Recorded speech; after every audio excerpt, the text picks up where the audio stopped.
안녕하십니까. 멀리 이태리 밀라노에서 인사드리게 된 장수희 헬레나라고 합니다. 이번에 프란치스칸 온라인 신학원에서 강좌를 맡게 되어, 여러분을 이렇게 비대면 수업이지만 만나게 되어 굉장히 기쁜 마음입니다.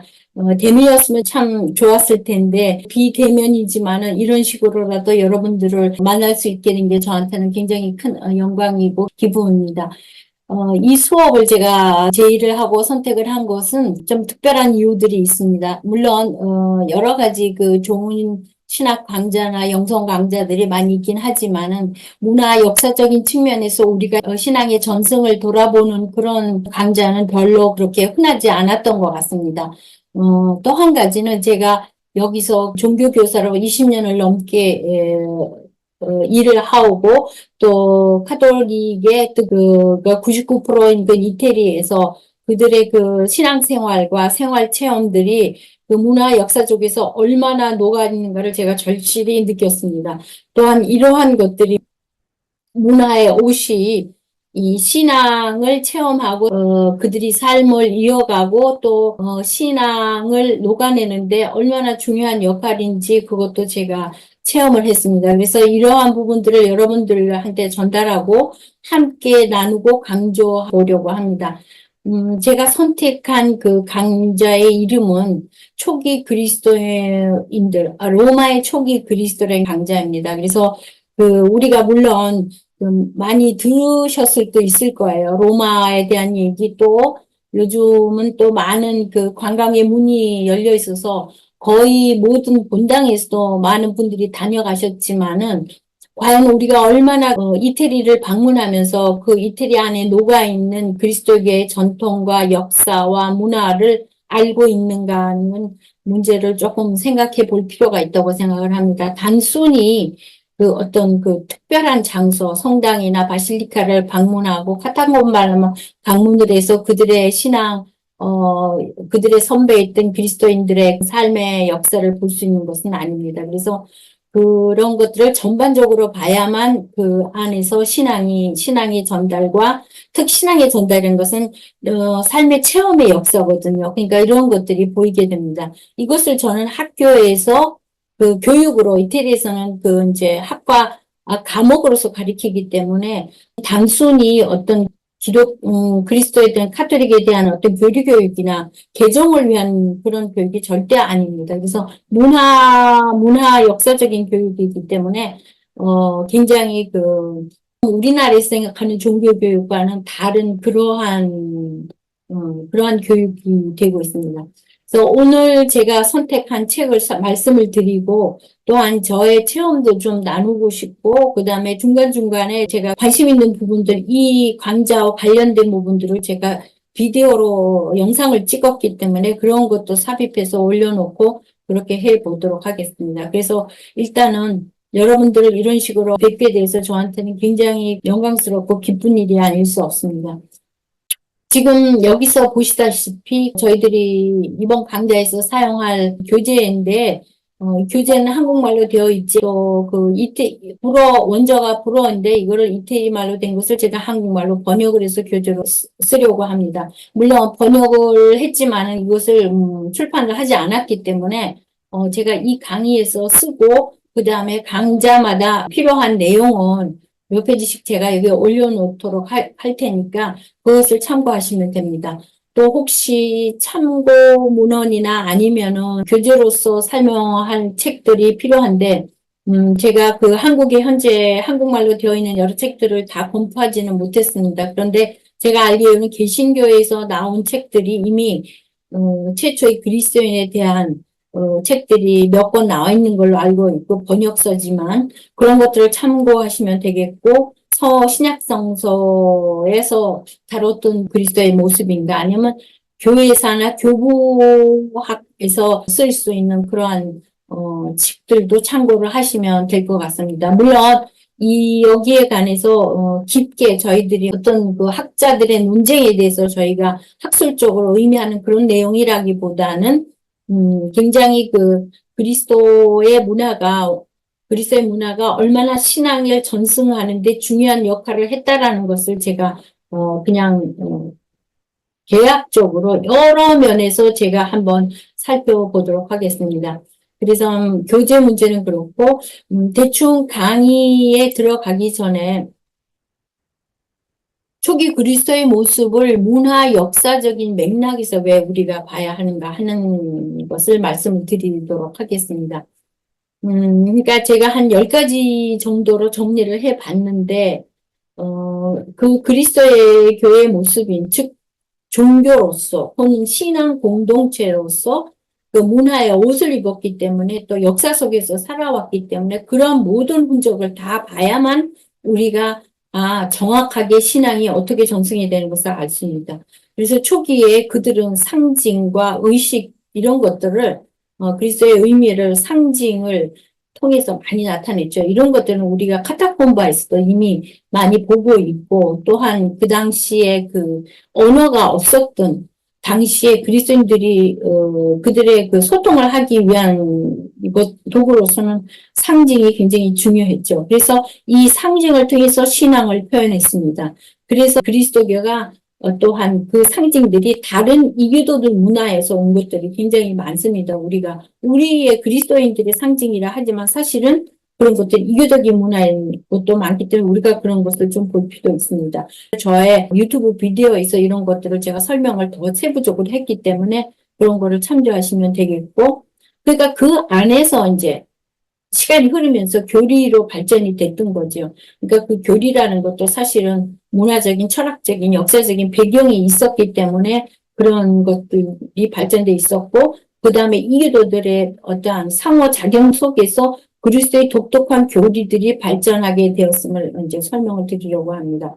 사회적인 통합도 굉장히 중요합니다. 그래서 아까 말씀드렸듯이, 삶의 체험이었기 때문에 결국 그런 공동체, 사회적인 통합 속에서도 성장을 했었습니다. 그래서 문화적 맥락을 이해하면 초기 교회가 사회 내에서 어떠한 역할을 했던가를 사회적 통합을 어떻게 이루어냈는지를 우리가 알 수 있습니다. 박해라는 문제도 있었고 거기 박해에 적응을 해 나갔던 그리스도인들도 있었죠. 그래서 초기 그리스도는 로마 제국의 박해를 받았다는 것은 우리가 너무 잘 알고 있고 그에 따라서 신앙과 전례를 적용시키고 발전해 나갔었습니다. 이 과정에서 문화적 요소가 어떻게 신앙생활에 반영되었는지 알 수 있습니다. 그래서 제가 계속 이 수업을 통해서 강조를 하지만 문화적인 맥락을 알아야만 사라지고 부딪히고 또 발전돼 나가는 과정을 우리가 알 수 있다는 것입니다. 그래서 이러한 것들이 오늘날 우리 문화라는 것도 우리가 다시 한번 똑같은 이유에서 바라볼 수가 있죠. 그래서 그 당시의 문화와 오늘날의 문화는 아주 완벽히 다른 것이죠. 그러니까 이러한 것도 우리가 봐야 되겠고, 그 다음에 이교적 전통과의 어떤 상호작용이 있었는가. 초기 그리스도교는 이교적 전통과 끊임없이 충돌하고 융합되었습니다.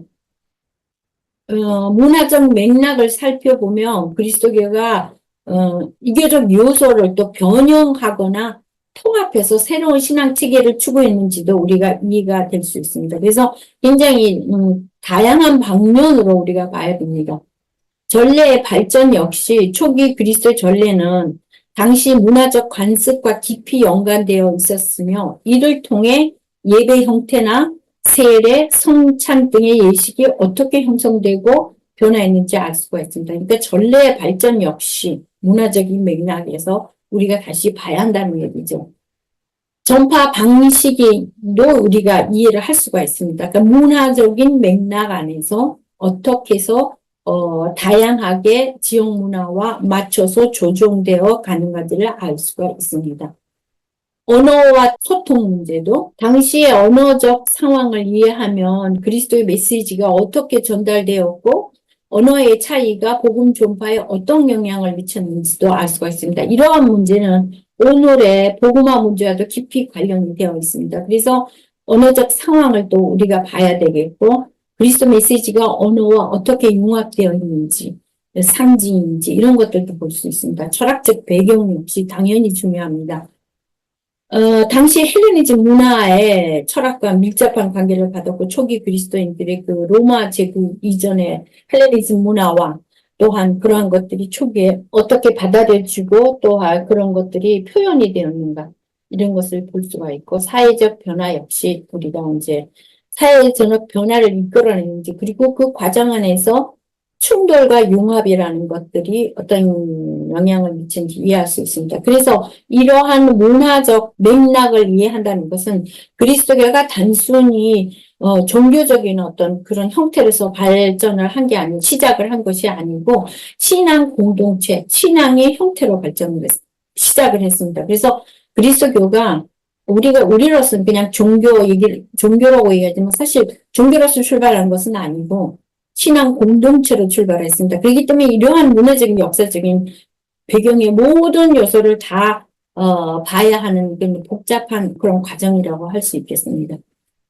그래서 이제 앞으로의 강의 소개를 제가 말씀을 드리겠는데 강의는 대부분 12가지 주제로 나눠져 있고 이 강의를 한 8강으로 나누어 수업을 하려고 합니다. 그래서 어떠한 주제들은 1번과 2번이 합해서 설명이 될 수도 있고 어떤 것들은 그냥 단독으로 왜냐하면 말씀을 드려야 할 내용들이 많기 때문에 단독으로서 설명이 돼야 되는 그런 수업도 있습니다. 그래서 이런 것들을 12가지로 나누어 볼 때 최초의 그리스도인들은 누구인가? 로마 최초의 그리스도인들은 또 누구인가? 그러니까 로마의 그리스도인들은 어떻게 입성을 했고 어떻게 시작이 됐는가?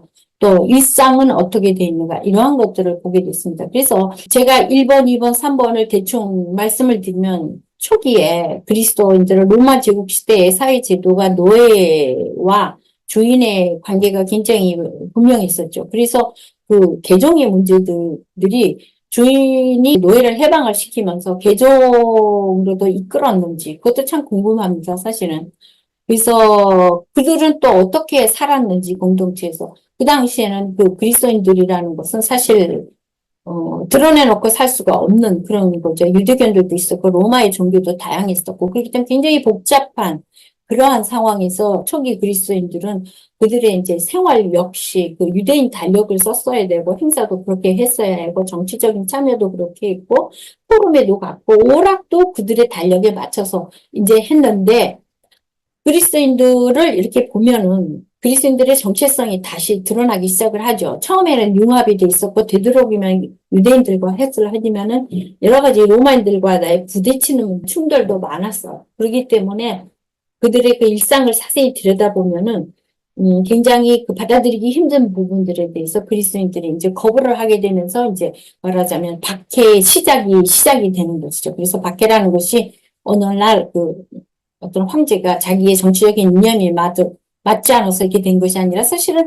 사소한 일상에서부터 시작이 됐던 것이죠. 그래서 제가 일상을 한번 들여보는 것이 중요하고 거기서 우리가 무엇이 중요한가를 우리가 볼 수 있게 됩니다. 그래서 2세기에는 특히 부유한 기독교인들이 주교와 부제를 초대해서 만찬도 열리면서 아가페라는 만찬도 열리면서 가난한 사람 아가페를 나누었고 또 가난한 사람들을 그렇다고 해서 한 구석에 멸치거나 제외하거나 이러진 않았습니다. 그래서 우리가 볼 때는 굉장히 사회적인 신분이 구별이 되지만 사실 형태는 굉장히 서로가 협력하는 그런 관계로 서로가 서로를 도와주는 그런 관계로 보여집니다. 그래서 로마에서 많은 연애가 시작되고 사회적 계층에 따라 자리 배치도 다르고 하지만은 엄격한 질서이지만 사실은 내 안에 계층에는 많은 그리스도인들이 있었죠. 그러니까 그들과의 관계라는 것은 우리가 생각하듯이 이렇게 엄격하게 구분되고 그러진 않았어. 서로가 도와주고 또 도와주는 걸 당연히 여겼고 또 주인들은 또 그 노예들을 도와주고 이렇게 했습니다. 그래서 서로의 환대의 관계, 그러니까 일을 하면서도 그런 환대의 관계가 있었습니다. 그래서 초기 그리스도인들 대부분 직업을 가질 수 있었으나 또한 우상 숭배와 관련 직업들, 이방인 사제들이나 또 우상 제주단들은 그러한 직업들은 또 금지가 됐었습니다. 이러한 직업에 종사하던 사람들 중에서도 그리스도를 개종하는 경우가 많았습니다. 그래서 에페소에서도 사도 바오로의 설교가 신전 형상 제조업자들에게 상업 활동을 방해해 추방되기도 했다라는 이러한 얘기도 나오고 있습니다. 그러니까 여성 사제들, 특히 그 당시에 사제들도 그리스도교 개종으로 많이 했어요. 여성 사제들이 개종을 했고, 이로 인해 그들의 조각상이 파괴되는 등 박해를 받았습니다. 또 그 당시 철학자들의 음모는 초기 그리스인들에게 진리를 사랑하고 도덕적 포기를 지키는 삶의 모델로 여겨졌습니다. 그러니까 철학자들의 모습이라는 건 굉장히 중요했었죠. 아주 지적인 최고의 지성을 자랑하면서도 그리스도인들의 모델이 되는 거죠. 그러니까 일부 고전 철학자들은 신앙과 도덕적 이상을 수호하며 그리스도교와 유사한 가치를 존중했습니다. 그러니까 철학자들과 그리스도인들 사이에 처음에는 약간의 그 어떤 사회적인 계층 때문에 접근하기 힘들었으나, 그러나 귀족들 사이 그리스도인들이 출발하면서 철학과의 접합이 연결되는 거죠. 그래서 사회적인 협력도 보고 지원도 또 봅니다. 그러니까 이 5번 강의에서는 초기 그리스도인들은 재산을 팔아 서로 나누며 공동체 생활을 유지했다. 집을 성찬미회나 순례자들에게 개방하는 등 형제를 실천했고, 외부 숙소 대신 서로의 집에서 머물렀다. 환대는 필수적인 의미로 여겨졌고 신중함과 정직함을 중요시했습니다. 경제적인 도움도 적극적으로 제공되면서 가난한 이들을 위해서 자발적으로 재산을 팔거나 또한 모금을 통해서 원조를 했고, 그러니까 그 부유한 귀족들도 자기 집에 이제 초대를 하는 거죠. 그러니까 그 개인 집이 굉장히 그 빌라나 여러 가지 공간이 많은 넓은 집에서 모임을 가지고 기도 모임도 가지면서 초기에 이런 것들이 가정 공동체의 초기적인 모습들이 됩니다. 그래서 자선 활동은 초기부터 중요한 역할을 했었고, 또한 이러한 것들이 로마의 길 이름으로 지어지기도 했습니다. 자신들만의 생활 방식을 실천했다.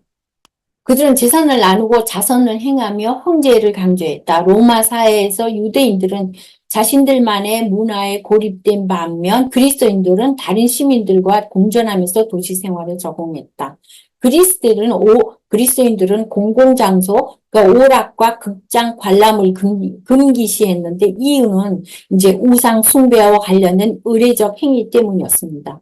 로마의 극장은 종교적인 기원에서 출발했고 다양한 연극과 오락이 행해졌지만 그리스도교적 가치와 충돌해서 신자들에게는 부적절한 장소로 여겨졌다. 이렇게 지금 말하고 있습니다. 그래서 우리가 그거는 이해가 갈 만하죠. 그래서 지금 현재 로마에 남겨있는 그 많은 극장들 또 혹은 이러한 터들을 보면은 우리가 이런 것을 알 수가 있습니다. 또한 우리가 휴식도 볼 수 있는데 고대 그리스도인들은 자신들의 신앙을 유지하면서도 주변 환경에 적응했고 또 휴식도 하고 공공 오락과 극장 관람도 이제 초기에는 다녔어요. 그러나 그것이 지나면서 그 교리에 맞지 않은 그런 걸로 여겨졌기 때문에 금기시하게 됩니다. 그러니까 이러한 모습들을 우리가 좀 볼 필요가 있는 거죠. 그래서 그리스인들의 초상화라고 돼 있는데, 그러면 도대체 그리스인들의 전형적인 모습들은 어떤 것인가 하면은, 바오로 서간에 언급된 사람들 중 일부는 경제적인 지위와 역할이 두드러졌습니다. 그래서 거기에 바오로 서간에 여러 가지 이름들이 나오죠. 그래서 가이오는 큰 저택을 소유하며 그리스인들을 초대하여 전례 모임을 개최했다. 스테파니아 부라, 프리슬라 아킬라 부부들입니다. 이런 것들이 사도행전에 보면 나옵니다. 그러니까 이러한 부부들이 로마에 들어왔을 때 바오로와 만난 장소들, 또한 무엇을 하고 어떻게 교육을 하고 했던 것인 것을 우리가 볼 수 있어요. 현재 로마에도 그런 터가 많이 남아 있습니다. 제가 여기에 관한 부분들도 영상을 찍어서 지금 유튜브에 올려놨기 때문에 제가 그 유튜브를 올려드리겠습니다. 그러면 볼 수 있습니다. 그리스도인들 여성 문제들도 저희가 또 한번 보려고 합니다. 참 여성 문제가 현재 그 신호도가 지금 10월 달부터 있고 또 신호도를 계기로 해서 여성 문제, 교회 내 여성 문제 지위와 역할에 관한 것들이 굉장히 지금 흥미있게 우리한테 다가오고 중요한 문제로 다가오는데 그 당시 초기 당시에 그리스도의 여성들의 모습은 어떠했는가? 현재 우리들의 그 문제들이 초기의 그리스도의 여성들의 모습에서 많은 힌트와 많은 그런 격려를 받을 수 있습니다. 그러니까 기독교 처음에 그 여성들의 역할은 굉장히 그 활발했었죠. 초기 기독교 여성들은 가정 공동체에서 공동체의 중요한 역할로 맡아졌었고, 많은 여성 순교자들이 신앙을 지키면서 교회에 활력을 불어넣었었습니다. 바울서신과 사도행전에서 여성들이 중요한 역할이 자주 언급이 되지요. 그래서 펠페투아나 블란디나 같은 여성 순교자들은 불굴의 신앙을 보여주었고, 또 미망인들과 독신 여성들도 공동체에서 중요한 역할을 했으면서 순교를 지키면서 신앙을 따랐다고 되어 있습니다. 그래서 여성의 문제들을 우리가 꼭 한번 흥미있게 보고 넘어갈 필요가 있다고 생각합니다. 의례의 장소도 우리가 볼 수 있는데, 그 당시에 그러니까 보통 그 사는 집들 형태가 어땠었고, 그 안에서 의례가 이루어졌죠. 이런 것들이 전례의 기초가 되는데, 로마에서는 여러 바실리카가 있었고, 이들은 초기에는 그 귀족의 거주지로 사용됐지만, 이러한 바실리카들이 그 교회라기보다는 공공장소, 법적 행정 기능을 담당하는 공공장소로 여겨졌었기 때문에 모든 일이 모여서 토론하고 또 교육을 하고 이런 장소였습니다. 그래서 바실리카가 오르는 성당의 대명사로 이어졌지만, 사실 바실리카라는 것은 법적 분쟁을 해결하는 장소로 이용되고 또 그 희생제사를 지내는 그런 공간으로도 사용되었습니다. 그리스도 신자들은 이교도를 개종하면서 초기 신전의 혼란을 초래했고, 처음엔 집에서 작은 모임을 가졌지만 이후에는 바실리카와 같은 대규모 구조물인 도무스 에클레시아로 모임을 옮기게 되었습니다. 그래서 도무스 에클레시아의 그 가정 공동체의 원초가 사실 그런 장소의 공간이 바실리카인데, 그 바실리카 지하에 가면 지금 오늘도 그러한 도무스 에클레시아의 원형들이 남아 있습니다. 그래서 이러한 것들도 사실 로마에 지금 현재 남아 있기 때문에 제가 그런 것들도 영상을 찍어서 올려놓았습니다. 그 도무스 에클레시아 가정공동체만 가지고도 수업을 제가 할 수가 있는데, 굉장히 좀 내용이 많고 구조가 어떻게 돼 있고, 또 그 안에서 방이 어떻게 구별이 돼 있었고, 세례를 어떻게 주었었고, 이런 것들이 많이 이렇게 설명이 됩니다. 그러니까 교회의 시작은 이렇게 그 집에서 개인의 모임을 통해서 신앙의 공동체로서 그렇게 이제 출발을 한 거지만, 그 안에서 여성의 역할이라는 것은 매우 중요했던 그러한 형태입니다. 전례 역시 초기 그리스도인들은 세례를 받은 사람만 성사에 참여할 수 있었으면서, 그래서 세례당이 성당 외부에 있었죠. 그래서 세례를 받지 않은 사람은 성당 내부로 들어갈 수가 없었죠. 그러나 시간이 지나면서 이제 세례당이 내부 안으로 들어가게 되죠. 성찬식에서 서로 사고로 형제들 간의 불신도 생겼고, 이러한 성체성사에 대한 여러 가지 에피소드도 많습니다. 유스티노의 교부의 설명에 따르면 성체성사는 예수 그리스도의 삶과 피로 변하는 음식으로 사도들이 명령한 방식으로 거행이 되죠. 초기에는. 초기 그리스도인들은 태양에 모여 성경을 낭독하고 기도 후 성체성사를 거행했으며, 기부된 자원은 도움에 필요한 이들에게 전달되고, 그러니까 분배가 되었다는 얘기죠. 이러한 전통은 오늘날 교회에서 그대로 유지되고, 그리스도교의 정통과 순수성을 우리가 여기서 볼 수 있습니다. 또 개종 문제를 보면 초기 그리스도인들은 하나님의 법을 마음에 생기고 이를 준수하면서 도덕적인 삶을 살았고, 다른 사람들에게 선을 베풀었습니다. 그러니까 이러한 그 자선 행위, 그 다음에 공동체적인 것들이 매우 활동을 왕성했다는 걸 우리가 알 수 있습니다. 그래서 초기 그리스도의 확산은 가정과 사회에서 자연스럽게 이루어졌고, 철학과 논리를 통해서 이교들과의 대화에서도 신앙을 전달이 됐고, 개종의 동기는 여러 가지가 있습니다. 그래서 많은 초기 유대인들이 그리스도교 개종을 하게 되고, 또 신을 모르는 사람들, 어떤 철학을 접하면서 개종을 하게 되고, 개종의 동기는 신비적인 교리와 부활의 신앙을 포함하면서, 초기 교회는 전례와 신앙의 순수성을 유지하면서 빠르게 성장을 했다고 이렇게 책에서 얘기를 하고 있습니다. 교리 교육 역시 초기 그리스도인들은 일반 학교에서 교육을 받았지만 그리스도적 내용은 교리 교육에서 별도로 다루어졌습니다. 제가 종교교사로 청사를 하면서 일반 학교에서 모든 그 종교 교육을 받은 것이죠. 그러니까 현재와 비슷한 거죠. 그래서 이태리에서는 이것이 의무는 아닙니다. 그러나 거의 의무처럼, 그러니까 신자들 스스로가 누구나 다 해야 될 것이라고 생각을 하기 때문에 이제 법적으로 강요는 되지 않지만은 이런 것이 의무처럼 다 교육을 받아서, 그러니까 이러한 신앙 역시 본당에서 하는 그런 교리교육이나 종교교육의 의미가 굉장히 폭이 넓습니다. 그냥 문화교육이라고 볼 수 있고, 문화인성교육이라고 볼 수 있습니다. 인본적인 인성교육이죠. 그러니까 그리스도교의 복음의 바탕을 둔 인성교육이기 때문에 우리가 생각하는 그런 인성교육은 다르고, 그렇다고 해서 이런 것을 어떤 카톨릭인 신자들만이 받을 수 있는 그러한 거는 절대로 아니고, 무슬림도 받을 수 있고, 모든 신자들이 받을 수 있게 되어 있습니다. 그러나 절대로 강요는 하지 않고 있습니다. 그래서 마지막으로 초기 그리스인들의 마지막 시대를 우리가 어떻게 볼 것인가를 또 한번 그 학자들의 의견에 따라서 한번 보겠습니다. 그래서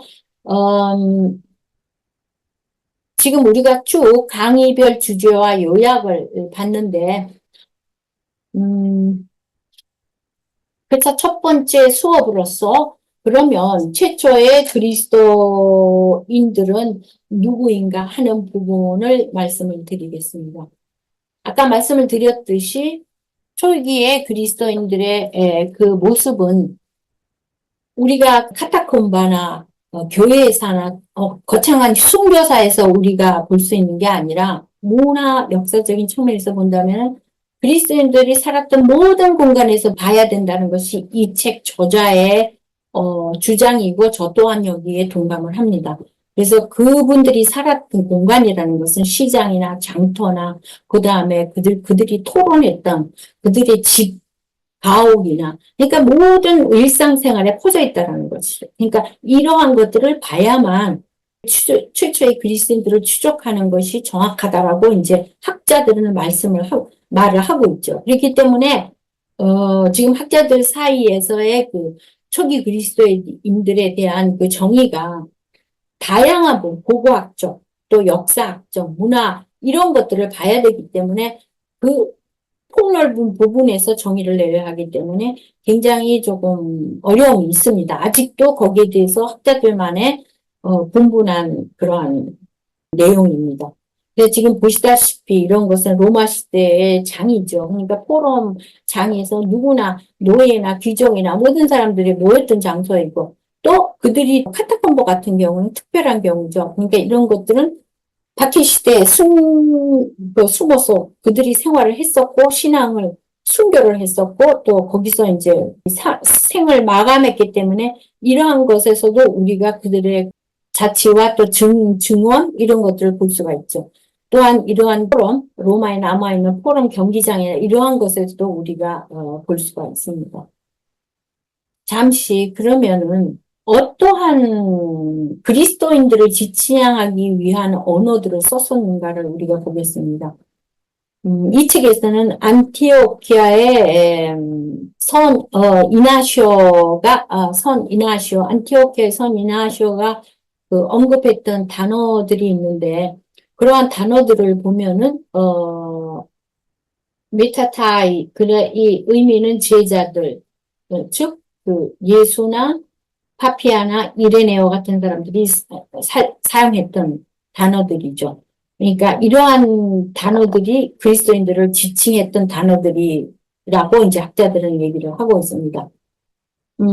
피스토이, 그러면 신자들, 그러니까 이런 것들이 바오로나 사도행전이나 미누초, 펠리체나 체일스 이런 데서 또 이런 단어들이 사용이 되고, 하주오이, 그리스어로 성인들, 하주오이, 성인들이라는 의미인데, 클레멘티나 에르마나 디다케 같은 데서 이런 단어들이 사용이 되고 있고, 아둘포이, 그러면 형제들, 그러니까 미누초 펠리체 같은 데서 이러한 단어들이 사용이 되고 있습니다. 그 다음에, 그래서, 그러면 어원의 출발이 어디에서 오는가? 그리스라는 표현은 그래서 학자들 간에 여러 가지 얘기들이 있지만은 5세기에 처음 사용됐다고 이제 학자들이 공식적으로 얘기를 하고 있긴 있지만 여기에 대해서 반발을 하고 5세기가 아니라 2세기다라고 얘기하는 학자들도 있습니다. 특히나 20세기에 최근의 학자들은 2세기다. 5세기보다 더 거슬러 올라가서 2세기라고 그렇게 얘기를 하곤 합니다. 그래서 예를 들어서 선 아우구스틴의 성인의 교리교육서 네 카테키잔디시 루디부스라는 그 교리교육에 보면은 그리스도인 공동체는 아우구스트 성인이 얘기하는 그리스도 공동체는 안티오키아의 공동체와 구별이 된다. 당연히 시대적으로 안티오키아가 훨씬 더 먼저니까 그 당시에는 많이 믿음에 대한 그 상황이 달라지는 거죠. 초기와 그 다음에 또 시간이 지나면서 1세기가 지나 2세기가. 그래서 아구스틴 성인 때의 교리교육은 그 그리스도의 재림에 대한 파르시아에 대한 교리교육을 종말론적 의미로 연장을 시키면서 초기에 그러니까 그리스도가 죽고 나서 예수님도 지금 돌아가셨기 때문에 그분이 다시 재림 온다는 얘기, 것은 육체적으로 다시 온다는 얘기인지 어떤 데 오는 건지 또 이것이 무슨 말을 의미하는 건지 그러면 이러한 것들에 대한 혼란과 그리스도인들이 굉장히 열정적이었지만은 또 혼돈도 많았어요. 그렇기 때문에 우리가 기적과 예언을 굉장히 집착을 했었고 그러나 아우구스틴 성인은 기적과 예언에 집착 그리스도 신비에 대한 교육을 그러니까는 그런 어떤 열정에서 우리가 성찰과 이성으로 우리가 가야 된다고 아우구스틴 성인 얘기를 하면서 초기에 그리스도인들의 그 모습하고는 또 달라지는 거죠. 당연히 그 당시에 5세기쯤 되면은 벌써 그 기적과 예언에 대한 믿음이 조금 달라지죠. 초기에는 그러면 언제 온다는 얘기인지, 이것이 다시 재림한다는 의미가 무엇인지, 육체적인 어떤 재림을 얘기하는 건지, 시간의 재림을 얘기하는 건지, 뭐, 현재에 온다는 건지, 미래에 온다는 건지, 이런 것들에 대한 그 교리가 다시 이제 정립이 되는 거죠. 5세기 와서. 그래서, 그러나 현대학자들은 그러면 그러한 것들을 보기 이전에 그리스도인들이 추종자들, 사도들이 동시도인들은 그러면 그러면 전혀 이런 거에 대한 이런 것을 어떻게 받아들였는지 그렇다고 해서 그리스도인들이 아니라는 얘기는 아닌다라는 얘기를 하죠. 그래서 2세기로 보고 있습니다. 그래서 정리를 하자면 사도 시대에서부터 2세기까지 그리스도를 보면 사도 시대 예수님의 제자들과 그 시대 사람들을 그리스도인으로 보자. 그러나 이것이 이제 사도들도 돌아가시게 되고 2세기에서는 이제 예수님 직접 보지 못한 세대들이죠. 그러니까 사도들이 제자들로부터 교육받은 이들이거든요. 그렇기 때문에 이들에 대한 그리스도교에 대한 여러 가지 교리는 다시 또 변화를 갖게 됩니다. 그래서 이런 변화를 거치면서 180년 로마의 황제 아우렐리스 황제가 마르코 아우렐리스 황제가 사망을 하면서 박해도 시작이 되고 64년서부터 박해가 점차 시작이 되면서 박해가 2세기 동안 흘러오면서 180년쯤 되면 박해도 굉장히 심해졌고 그리스도인들은 이제 좀 침체가 오기 시작하는 것이죠. 그러니까 여러 가지 교리의 혼돈과 더불어 그들의 생활 자체가 굉장히 박해로서 숨어 살아야 되고 힘들고 어려운 시기가 오기 때문에 이제 신앙에 대한 열정도 좀 식을 수가 있는 거죠. 그래서 침체기가 시작이 됩니다. 그래서 우리가 그리스도인들의 정체성을 우리가 잠깐 보면은 초기에는 굉장히 이제 단순한 삶의 모습이죠. 그럴 수밖에 없었던 것이 이러한 복잡한 일들이 없고 또 금방 돌아가시거나 동시대 사도들의 사람이기 때문에 굉장히 단순했었어요. 그러나 2, 3세기서부터 그리스도인들의 지위가 부각되기 시작하고 또 정체성이 나타나고 그 다음에 사회적인 역사적인 변화가 일어나면서 그들도 역시 정체성이 달라지기 시작하는 거죠. 로마 제국에 와서는 이제 그리스도가 급속히 확산되면서 중심지 역할을 하고 박해를 하지만 박해로 수그러들지 않고 오히려 그리스도인들이 확산되기 시작하는 거죠. 그 전파의 매개 또한 상권과 군대의 이동을 통해서 그리스도가 빠르게 전파된다. 이것은 이제, 음, 그, 바오로 사도 때 마찬가지로 바오로 사도에서 서간에서 보듯이 굉장히 그 상권이 발달한 지중해의 모든 여러 가지 항구들이, 예, 그러니까 상권의 이동이 활발해지면서 복음의 전파가 상권을 타서 이제 이동이 되는 것이죠. 그래서 우리가 최초의 그리스도인들을 그러면 어떻게 정의를 할 수 있느냐고 보면은 최초의 그리스도인들은 사도 시대에 활동한 사람들로 사도행전에 따르면 안티오케 주민들이 처음으로 그리스도인의 단어를 사용하기 시작했고 후에 예수의 제자들을 의미하는 용어로 정착이 되었다. 이렇게 책에는 이 저자는 말하고 있습니다. 그래서 안티오케 주민들의 공동체라는 건 굉장히 중요하죠. 그래서 개신교에서도 굉장히 안티오케 공동체에 대해서 많은 얘기들을 하고 있고 또 많이 알고자 하고 있습니다. 그래서 지금 그리스도인들에 대한 논의를 잠시 정리를 해보면 현대 학자들은 최초의 그리스도인들에 대한 다양한 의견을 제시하고 있고 신약 성서 시대의 사람들로 국한된다라고 이렇게 얘기하는 닐카의 견해도 있으면서 특히 20세기 중반 이후의 학자들은 초기 그리스도의 시대를 연구하면서 2세기에 초점을 맞추고 있습니다. 특히 암만이라는 사람은 2세기의 그리스도인들을 주목하고 있고 현재 개신교의 학자들도 여기에 2세기의 그리스도인들의 많은 초점을 두고 얘기를 하고 있는 것 같습니다. 그래서 결론적으로 초기 그리스도인들의 정의와 시기에 대한 연구는 계속되고 있으면서 로마 제국에서의 그리스도교의 확산은 역사적 의미의 중요성을 강조했다고 볼 수가 있습니다. 그래서 그리스도 역사적인 의미가 그리스도 로마 제국에서의 역사적인 의미가 그리스도 확산에 얼마나 중요했다는 것을 역사와 그리스도의 확산과의 관계가 그만큼 중요했다는 것을 우리가 알 수 있습니다. 그러니까 이러한 것들이 현장에 지금 로마에 모두 남아 있고 그렇기 때문에 이러한 것들 우리가 현장으로 직접 답사도 해보고 또한 문화적인 대한 의식도 좀 높여볼 필요가 있다고 생각합니다. 네, 오늘 첫 수업은 여기서 끝을 맺도록 하고 다음에 또 뵙겠습니다. 부족한 강의고 처음 강의라 조금 전달이 잘 됐는지 모르겠지만 열심히 들어주셨다면 정말 감사드리겠습니다.